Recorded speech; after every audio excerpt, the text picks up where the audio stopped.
ব্ল্যাকমেইলের শিকার হয়ে একলব্য কলির সাথে প্লেন চালিয়ে অন্য দেশে ড্রাগ পাচার করতে যায় আর সেই সময় ধরা পড়ে। বিস্তারিত জানতে ভিডিওটি সম্পূর্ণ দেখুন।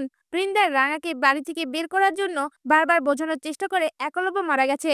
আর তখনই রাঙা ক্ষেপে গিয়ে বলে ওঠে, না, আমার উড়ানবাবুর কিচ্ছু হয়নি, আমার উড়ানবাবুকে আমি এই বাড়িতে ফিরিয়ে আনবো। এই বলেই তীর ধনুক হাতে নিয়ে বাড়ি থেকে বেরিয়ে যায়। অন্যদিকে দেখা যায় কলি একলব্যের রুমে গিয়ে বলে ওঠে, খাবারটা খেয়ে নিন, আজ রাতে আমরা ফ্লাই করব, ড্রাগগুলো অন্য দেশে পাচার করে সেখানকার ড্রাগগুলো আমরা এখানে নিয়ে আসবো। তখনই একলব্য বলে ওঠে, না, আমি এরকম কাজ করব না, আমার জীবন থাকতে আমি করব না। তখনই সঙ্গে সঙ্গেই কলি একলব্যের কাছে গিয়ে হেসে বলে ওঠে, ক্যাপ্টেন একলব্য বসু, এই কাজটা তো আপনাকে করতে হবে, আর তা না হলে আপনার পুরো পরিবার শেষ হয়ে যাবে।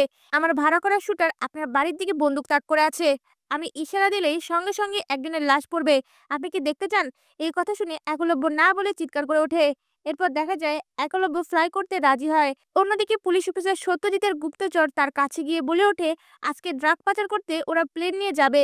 একথা জানা মাত্রই পুলিশ ফোর্স নিয়ে সেই প্লেনের লোকেশনে পৌঁছে যায় পুলিশ অফিসার সত্যজিৎ। এদিকে কলি একলব্যকে রেডি করে নিয়ে প্লেন সমেত ড্রাগ নিয়ে ফ্লাই করতে যাবে, তখনই পুলিশ অফিসার সত্যজিতের ফোর্সরা সেই প্লেনটাকে থামিয়ে দেয়। আর সেই প্লেনের মধ্যে পুলিশ অফিসার সত্যজিৎ উঠে যাওয়ার পরে দেখতে পায় একলব্য সেই প্লেনটা ফ্লাই করাচ্ছে।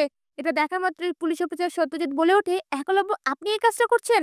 তখনই একলব্য বলে ওঠে, আমি এই কাজটা করতে চাইনি, আমাকে দিয়ে ব্ল্যাকমেইল করিয়ে এই কাজটা করানো হয়েছে। তা ভিউয়ার্স, এমনটাই যদি নতুন পর্বগুলিতে হয় আপনাদের দেখতে কেমন লাগবে? আপনাদের মতামত আমাদের কমেন্টে জানান। ধন্যবাদ।